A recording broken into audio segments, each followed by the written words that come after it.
With exams slowly closing in on us and the added pressure for us as students to perform at our best, I know it won't be easy. Today I'll be talking about revision timetables and how to make a retrospective revision timetable a month and a bit before the start of our exams. This is perfect if you want to make the most out of your time. Hey guys, welcome to my channel. My name's Jaden. I'm a first year dental student at the University of Bristol, and today we're going to be talking about how to make a revision timetable. Timestamps will be in the description as always, so please feel free to skip around the video to whatever section suits you most. This video will be structured in the following way, with a definition of what a prospective and a retrospective revision timetable is, and then I'll be going on to explain problems with the prospective revision timetable, advantages of the retrospective revision timetable, and then going on to show you how to make one and then use one effectively. So to start off with, I want to explain a little bit of when I use these timetables. Prior to my GCSEs and A-levels, I was definitely using the normal generic timetable, which is the prospective revision timetable. When we're talking about prospective and retrospective, they sound like complex words, but all prospective means is that it looks in the future and retrospective means it looks in the past. I used to use a prospective revision timetable, but then I got really bored of it and really sick of it, and then I started using the retrospective revision timetable,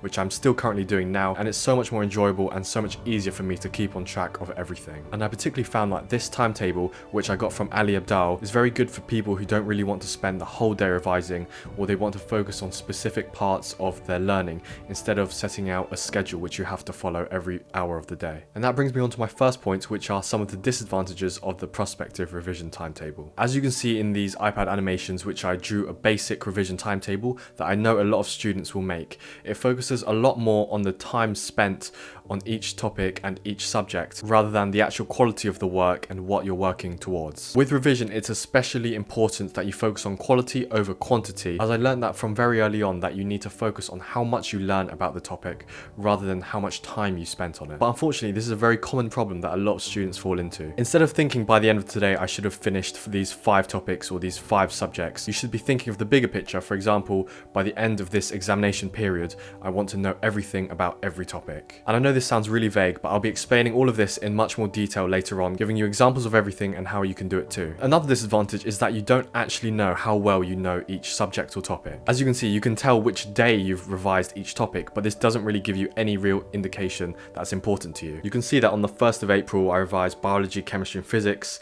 cells, mechanisms and electricity, but this doesn't really tell me any useful information except that I probably went over it.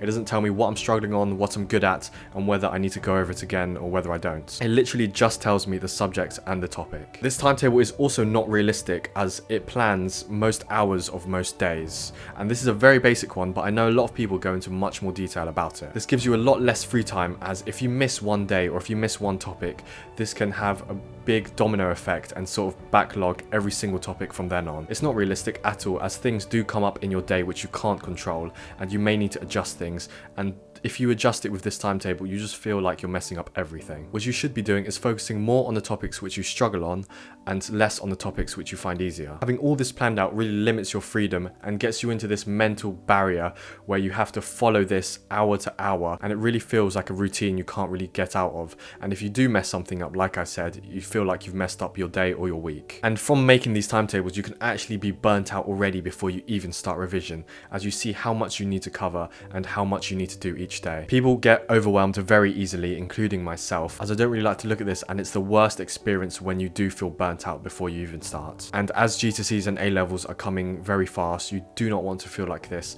coming up to the exams. So there were a few problems of the prospective revision timetable from my experiences and other people's experiences, but if it has been working well for you, then definitely don't stop, because it does work well for a lot of people, but I'm just talking from my own thoughts and my recommendations. I'll now be explaining what a retrospective revision timetable is, and hopefully you can take some of this away and learn it and adapt it to your own style, which hopefully makes your studying a little bit easier. Now, as we've said before, a retrospective revision timetable looks in the future and what you're struggling on. It pretty much eliminates all of those negative factors that we have talked about and focuses on what you need to learn. It's good as it's not based on time, and it focuses on how well you know each thing in your learning. So a retrospective revision timetable looks something like this, and hopefully I'll have some animations going up on the screen.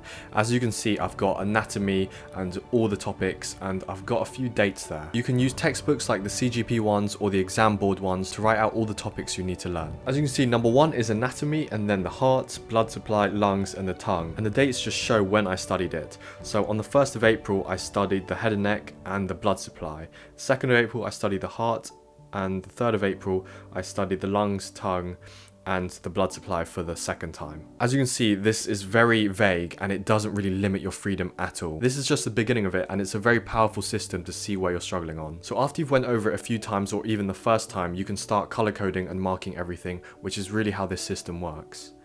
So for the head and neck, let's say I went over it on the 4th of April like I wrote, and let's say I went over it and I thought I was quite confident on it, but not confident that I knew completely everything off by heart yet. And in this case, I'll highlight the top 2 in the yellow color, meaning that I should probably go over it again before my exam.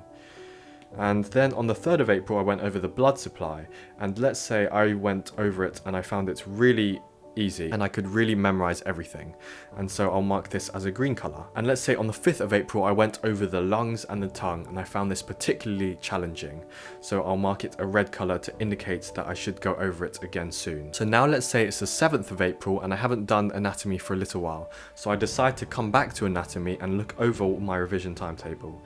I see that I went over these things on the 4th, 3rd and 5th of April, and I'm now deciding what to do. I say that even though I went over the blood supply on the 3rd of April, which is the longest gap between now and since I last did it, I'll actually be going over the lungs and the tongue today because it is red color and I want to change it into a yellow or even a green color if I can. So let's say I went over it again on the 7th of April, just quickly write it, and now I found it a lot easier than the first time, although still not as confident.